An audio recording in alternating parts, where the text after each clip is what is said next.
Good day, everybody, and welcome back to another episode. This is our Eastlake Settee that we're reupholstering today, and we're going to be showing the complete restoration of this piece. So starting off with the trim and fabric that we're using for this reupholstering. And this is us actually dropping it down to the upholstery shop at Rowland Upholstery in Calgary, just on McLeod Trail. So we're currently having a chit chat with Julio, who you can see there in the frame, who's just making a list of all the things that need to be repaired on this piece. And it was pretty much a tear down right down to the bare bones and a rebuild with new webbing, new springs, new fill. The back was completely rebuilt. The arms were redone. It was refinished. So this is a complete top to bottom restoration on this little Eastlake Settee. And this piece somewhere between 1910 and 1920, and definitely in need of some updating. After speaking with the upholsterer, he had suggested, once he started getting into the teardown, that this was completely a home job and not something that would have been done by a professional upholsterer. So you can see one other piece, a green cushion that we also had refilled. There it is right there, that we had refilled for another little Victorian chair that we have here. But desperately in need of some refinishing for sure.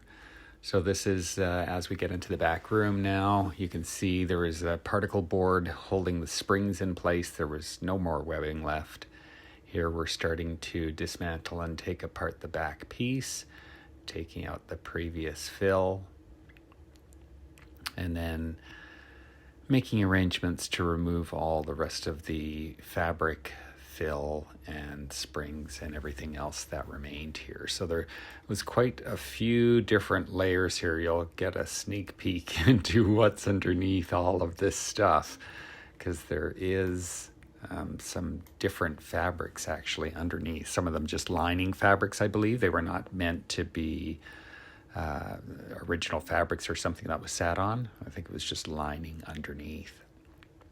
So here you can see Julio's started to remove all the seat portion, and we can see what was holding back some of those springs. It was just a remnant piece of fabric, I believe, that was used to hold back the prior springs.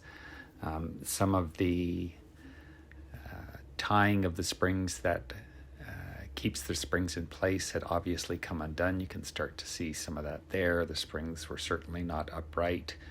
Some of those twine or jute was damaged and broken. And then the springs started to go off in all different directions, making it quite a lumpy seat to sit in. And that, coupled with the fact that the webbing on the bottom of the chair had been completely destroyed at this point because it was so old. So just a mess of springs there.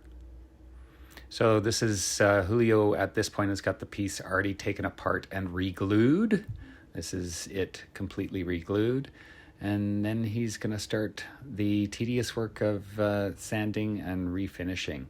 So there was some type of shellac that was previously put on that was chipped and peeled. In this circumstance, it only made sense to actually have it refinished. And that sanding needed to be completed and the refinishing needed to be done. Otherwise, it would have been flaking off and continuing to flake off with the finish that was already on there. So you can see that the webbing has been put in place here. Really kind of neat to be able to see all the parts and pieces that go into making a chair, and then you start to realize why the cost of reupholstering is what the cost is, considering all the things that get done in order to make this a viable chair again. So here we've got the springs all put in, and these were a heavy-duty spring that went in here.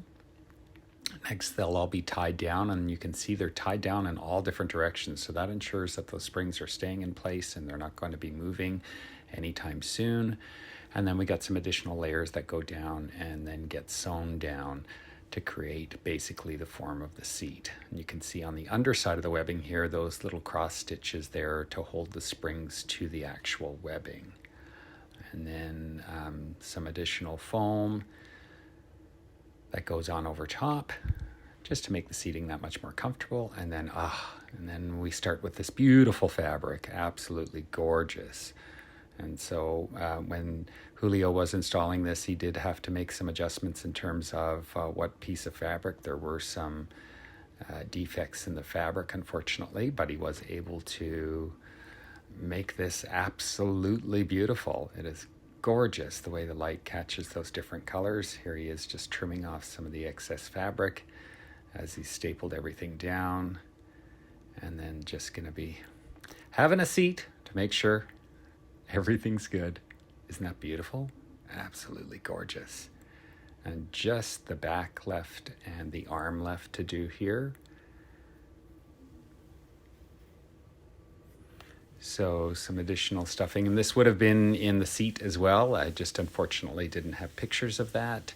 And then he's rebuilding this back portion. So this back portion, if you remember in the original seat, the puff pieces up at the top of the back of the seat were actually sticking out further than the backrest. It was pretty much flat. So he's built that back up, as you can see here. Isn't that absolutely gorgeous? I never get shocked and amazed by the way the light catches this with the golds and the blue and this absolutely gorgeous trim. Just kind of ties everything together. Absolutely beautiful piece.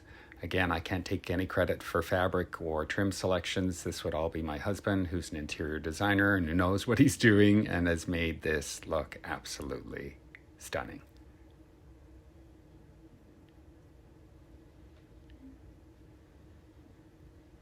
Here you can see prior to, we did have a gap right at this point here, and with it being re-glued, that's all been corrected now. And it's absolutely gorgeous. So beautiful. So this piece is going from Calgary all the way to Port Basques, Newfoundland, to go into our 125-year-old home that we're restoring, which used to be the old customs house built in 1897. Absolutely amazing. So this is going to look absolutely spectacular. If you like today's content and you want to see more of this, make sure you like and subscribe. Follow us along on our journey.